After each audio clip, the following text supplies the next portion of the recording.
I don't know if I'm live or not. I can't really tell, but I think I'm live. So it says I'm live, but it's not showing a countdown. I think there's supposed to be a countdown. So I will start anyway and hope this is actually happening. Okay. So, hi, I'm Sherry States, and this is my first of many book tours I'm doing, some in Texas, and I'm doing some in New York. I'm actually from New York, from Jamestown, New York, but I grew up all over the place, kind of a nomadic existence, and in my late teens and early 20s and into my 30s and some of my 40s, my big stomping ground was an area of Honeoye, Hemlock, Springwater, New York.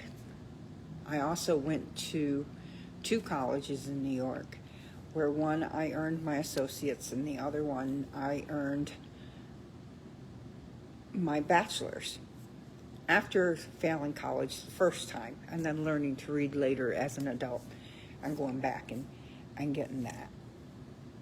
All my accomplishments, I believe, are because of my faith and love in Jesus Christ, and He gets all the credit for all my accomplishments.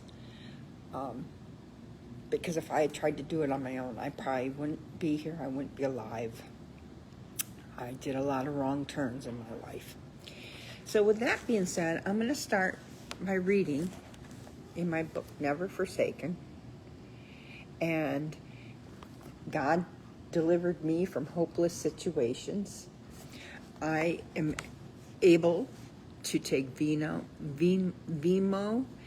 and Cash App, and I also have a PayPal account, and I am willing to autograph books.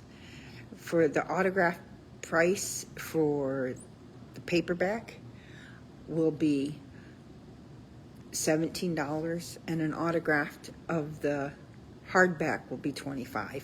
So if you decide you want to buy one of them, let me know. As far as I know, I can only ship to the United States. I can look into seeing if I could ship elsewhere and what that would entail or cost. So with that said, I'll start my reading.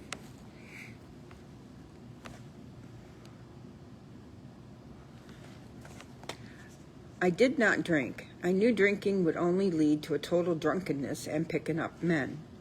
On a dry day, I was doing well. I still had not surrendered the sin of drinking totally over to Christ.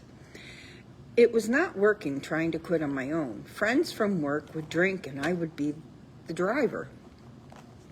Some weekends, I would spend the night at their home, then go home in the afternoon and go to the evening service. I had one woman I believed was a genuine good friend of mine. I had 2 friends, but one I thought was truly my friend. We should evenly be yoked amongst our friends, too. Her name was Jane. The other friend was Nina. We would hang out at Nina's house because she did not even hang out in the bars. Hi, how are you? I am doing a book reading. I'm live right now on Facebook for my book. Oh, okay. But you're welcome to join me. Yeah. No, it's okay. I'll go and send my son as Walden today. Okay. I'll join you guys later, okay? Okay, thank you. So, pardon that, I did have a visitor come in and ask what this was about, so I had to talk to him. So where was I? So Nina and I would hang out at Nina's house because she did not even hang out at the bars with us. Jane and I started going out occasionally. Then it became a weekly occurrence. She would buy all the meals and pay for all my drinks and sodas. We started out going out on Saturdays and then Monday nights. I even gave up going to Wednesday night church to take her to a lady's house. She then moved to the town next to me. It became increasingly frequent. I started drinking with her, but I waited until it got close to last call. That is how I was drinking usually started, and then I would start fooling myself once again. See, I can handle it. I'm only drinking one, I tried to convince myself.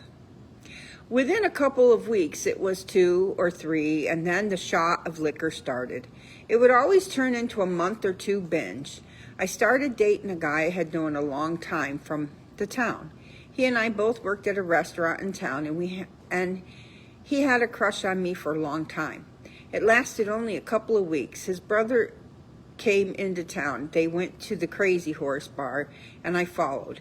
He paid little attention to me, and I got peeved and decided he did not want me to move in with him.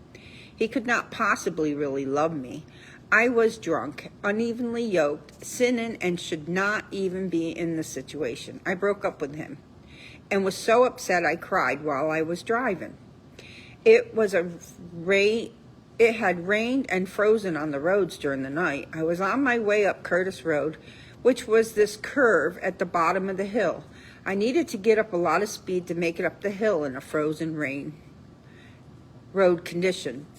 It was a slow grade climb for 2 miles when suddenly going around the curve, the car went into a spin and I ended up going across the ditch and into the field. I walked up the hill all the way home crying and drunk, swearing off men and drinking, and I'm going to put my life back in order. I climbed into bed, cold feet with no feeling from being so bitter cold, and sobbing myself to sleep.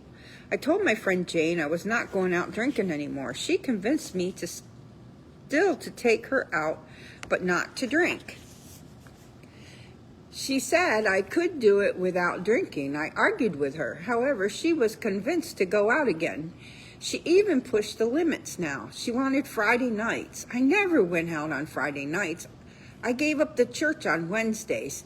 Dallas, the Falcon Crest were still on TV. I did not see it then, but I put those shows over God in my life. They had become an idol. We are not to put anything above God.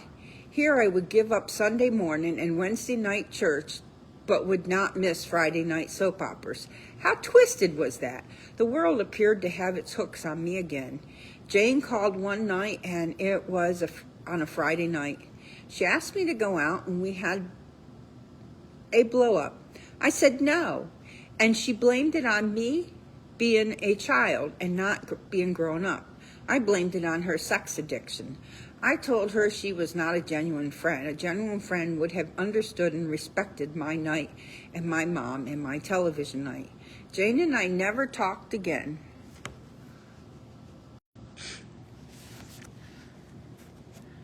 I don't know how to send somebody an invite to this because she wants to come in and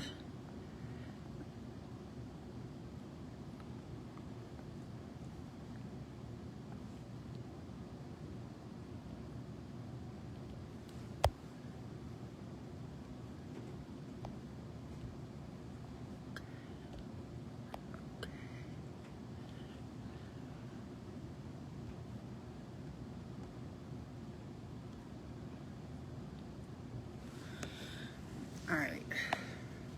I'm not sure that it's happening,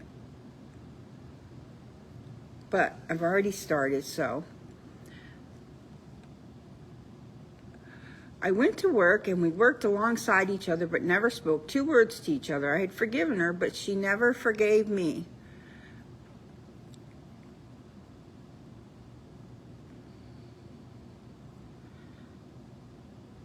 For not going out with her when she called. It was the first time in a year I had said no. I felt very used and like she was not a genuine friend. She and Nina got all chummy and closed from then on, and I watched as their relationship blossomed and my friendship faded with both women. It saddened me, but it taught me a moral lesson about being used and not trusting people, which was the wrong lesson. I was still seeing things from a secular view. I needed to just let go and let God. Give it to God to handle and pray for her and forget it. Shortly after this incident, I went job hunting again. I was always on a quest for a better position that offered medical benefits. I knew I had medical problems, that I needed attention, but I didn't have any health care. So I went to the doctors on the sliding scale basis. I was raised to not like doctors, to believe they are trying to defraud you into trying to find something wrong with you so they can get your money and perform some unneeded surgery on you. I knew my mom's family did not have longevity in their genes. I managed to land a job with the Ground Round restaurant on Jefferson Road in Henrietta, and I went back and gave my 2 weeks' notice at Jay's Diner. I was excited. I was worn out of my welcome there anyhow. The other acquaintances at the work were happy to see me. Now I'm going to fast forward this because this is not where I thought it was. Okay, and I don't have... Mary, hi! I'm glad you made it. So, I'll keep on reading. I'd worn out my ground round on Jefferson Road in Henrietta, and I went back and gave my 2 weeks' notice at Jay's Diner. I was excited. I had worn out my welcome there anyhow. The other acquaintances at work were happy to see me get a better job. I started my job at the Ground Round, having no Wednesdays and Sundays off. I got Sundays off to go to church if I wanted to. However, I was a wishy-washy Christian, and at this point in my life, I had given up drinking again. Because of secular reasons, I was not dating. I was admitting to being an alcoholic. Sadly, I was still stuck on the farmer guy. I just could not get over him, and I was living at home. I felt my mom, sister, and brother still needed me to live there, protect me, and help me financially. They were helping me, and I never saw it. I saw it as I was saving them. This is how they see their parents. Lives that make a difference in a child's life, not what a brother or sister for them that counts. I would learn too late in life. Proverbs 22:6. Hi. Oh, this is it's a book reading from my book. You're welcome to join. Okay. I named it Never Forsaken, God delivered me from hopeless situations. So I'm like, no one's here, so I'm reading it anyway to the people on Facebook that couldn't come. Okay, thank you. You're welcome. Okay, I'm going to continue. Thank you, Mary. I just had someone else ask, and I invited them in. And I always lose track of where I was. I was talking about the farmer guy. I felt my mom and sister, okay. And I was getting ready to read Proverbs 22:6. Train up a child in the way he should go, and when he is old, he will not depart from it. It is not the sibling's job, but the parent's job. I was going to church and taking my siblings to church, but it did not matter. Our parents were only living as outwardly Christians. My mother had moved to the downstairs bedroom where I had slept before I moved to Oklahoma. My stepfather stayed up in their room. Now my brother, who was sharing a room with my sister, was sleeping on a mat on the floor next to his dad's bed in his dad's room. It was a strange situation. My mother said it was because with her rheumatoid arthritis, she could no longer go up and down stairs. I was sleeping in with my sister now, who had become to hate me. We had such dysfunction in our family. My mom's health kept deteriorating. The house became infested with mice. One night while we were sleeping, my sister screamed in her sleep, jumped up, trapped one under the covers, then jumped in the air, realizing she had released it, and it scurried away with the cats chasing it. We had about 3 or 4 cats. I'm not sure how many. They could not keep the population under control. My stepfather, on his days off, would continue to shovel out the crawl space, thinking he was making a basement, which would make a moat of water around the crawl space. This moat would fill with water much of the year. This caused a tremendous amount of mold in the crawl space. My mother developed asthma badly and an unknown lung disease. We had also had plywood floors and insulation on the walls without plasterboard. She would steal money from me. I kept looking for unfamiliar places to hide the money. She did not ask for any rent. However, she always had her hand out. I paid for the laundry. I paid for the part of the groceries. She did well with what she had most of the time. We had chickens, so we had fresh eggs and chicken meat.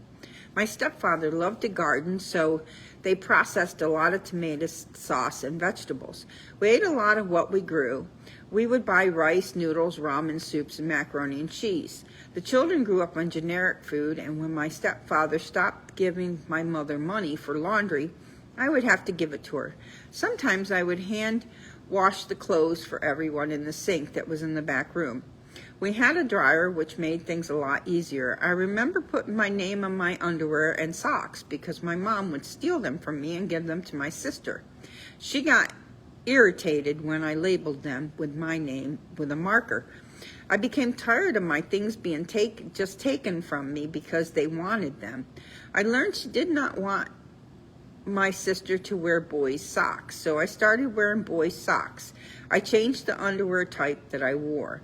My mom disliked the plain white high briefs that I was wearing. That put a stop to it. My mother told my sister when she tried to buy boys' socks, "I have one daughter that refuses to be a girl. I won't have any more." She made that statement all over a pair of socks. Mom enjoyed playing us against each other. I saw it at an early age, but my siblings never recognized it.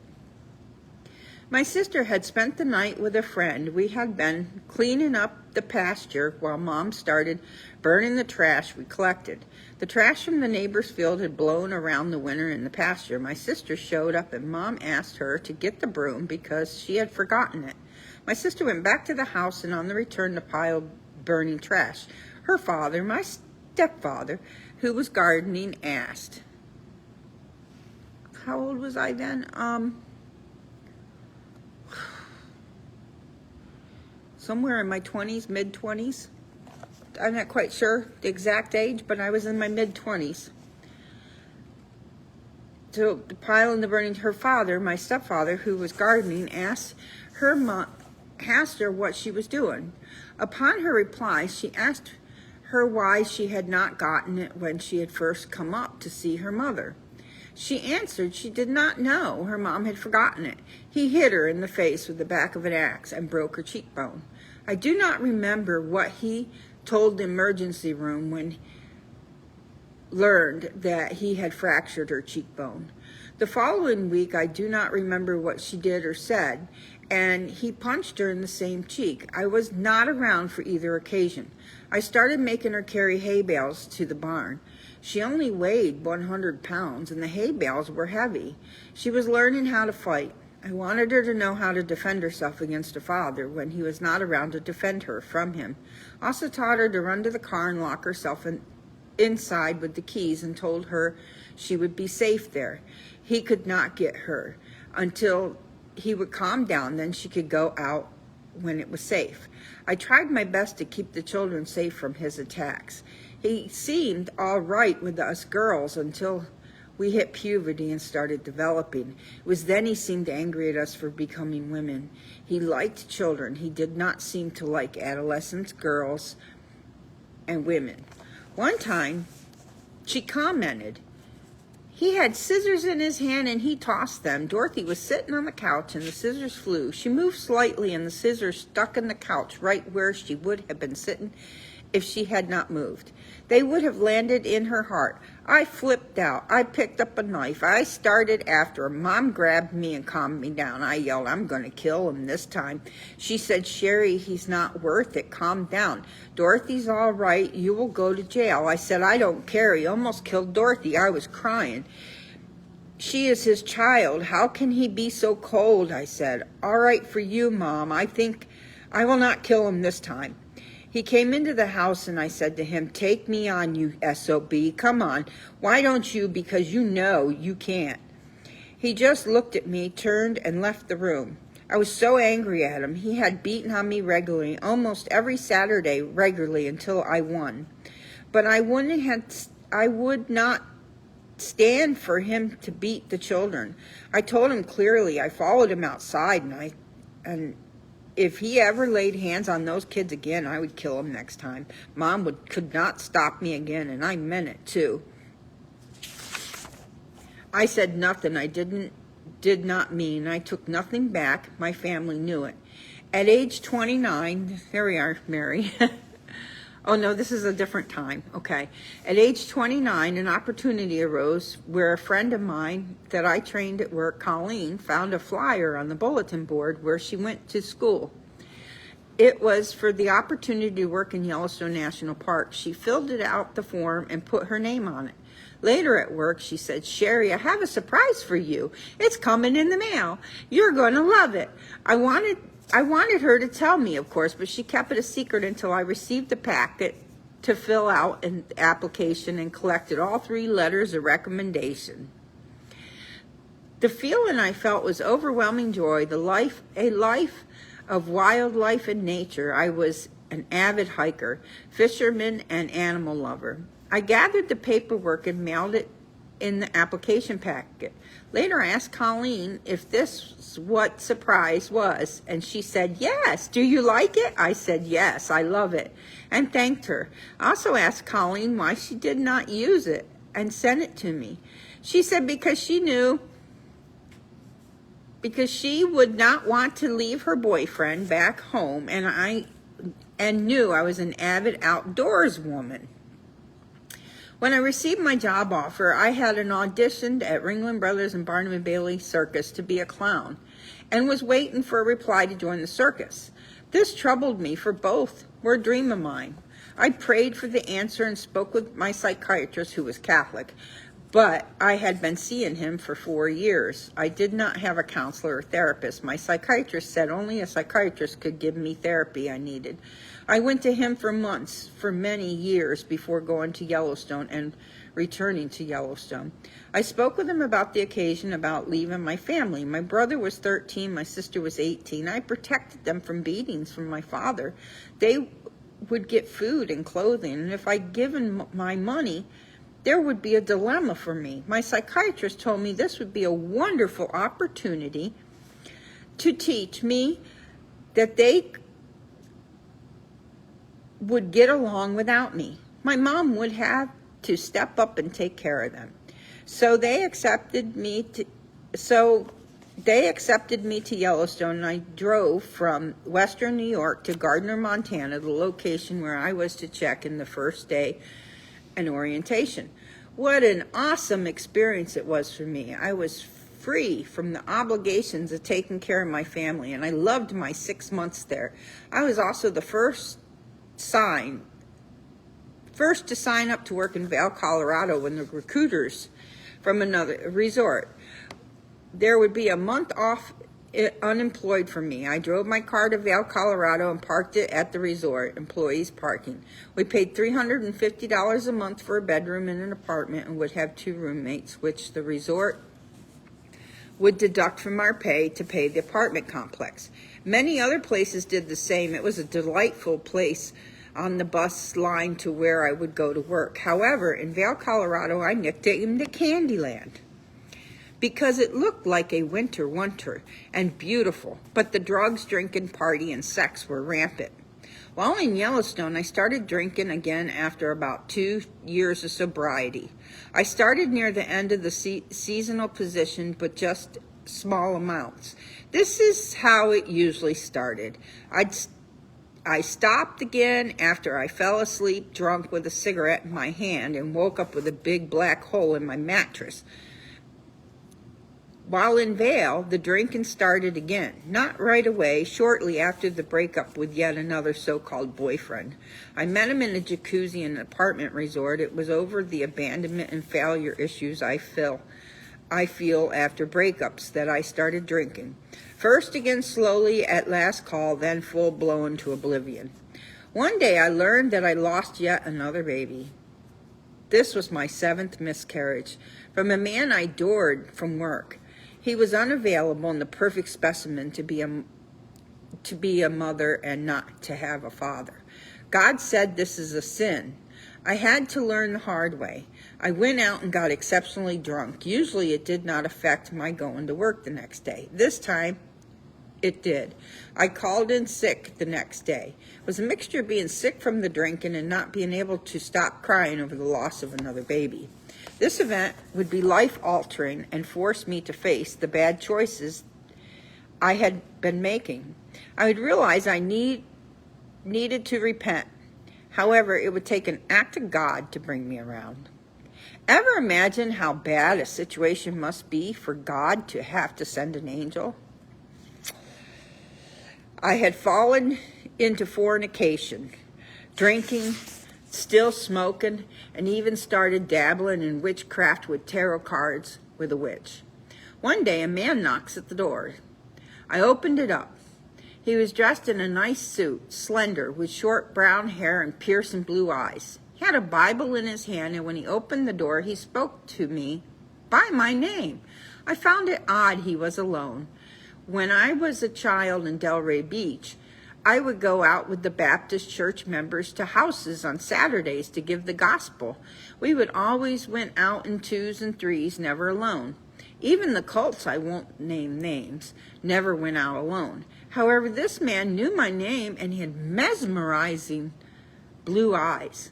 We talked about how I was backsliding, how worldly ideologies had affected my thinking. And he told me something that to me was profound. Sherry, God will not bless you with a child when you're calling yourself a Christian and acting like the world. You must turn from your sin and get married. He will not allow you to have a child out of wedlock. It never dawned on me at the time that I had to do it right when I saw others doing it wrong. They could be a mom. I just knew in my heart this man was telling me a truth that I knew deep inside. He answered multiple questions I had about conflicting views that had me angry at God. But it was at not allowing me to give birth to a baby that struck home. That was my heart's desire. I wanted to have a child so someone would love me back. When the man left, I got off the couch, which was close to the door, turned around, and reopened the door. I wanted to ask him another question. He was nowhere to be found. I would open the door throughout the day, and he still was not there. I quit drinking.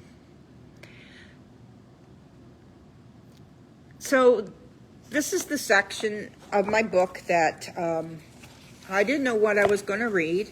And when I got up, I noticed that I keep it on my one of my bookshelves, and it was open to this page. And so I thought, well, I had prayed to God about it. I don't even know what I'm going to read for my book reading. And this was opened. So this is what I read, and I hope you enjoyed it. It was my encounter with what I call my angel that turned my life around. It was the first angel encounter in the book. I'm sure I had many, I just didn't recognize them, because we do when we don't recognize them. And it is what turned my life around, and I quit drinking. And I only drank one more time a year later, and it was because my father-in-law had to have alcohol at my wedding. And then I did another unthinkable act because of the alcohol. And I have been in October 13th, sober. So thank you, Jesus. He turned my life around, and I wrote a book, and it has like all these occasions. I have so many and incidences, and like I said, I might be able to help you get a copy and an autographed copy if you contact me. But you have to be in America. I really don't know how I would ship internationally. If you want it internationally, it's sold on many Amazon forms internationally. So that's the end, and thank you for joining me for a session of my book reading, and I'll try to do this again from another library when I go to another library, and I'll try to find another session to read about so that maybe you can see different sessions even though you can't come. Okay, bye-bye.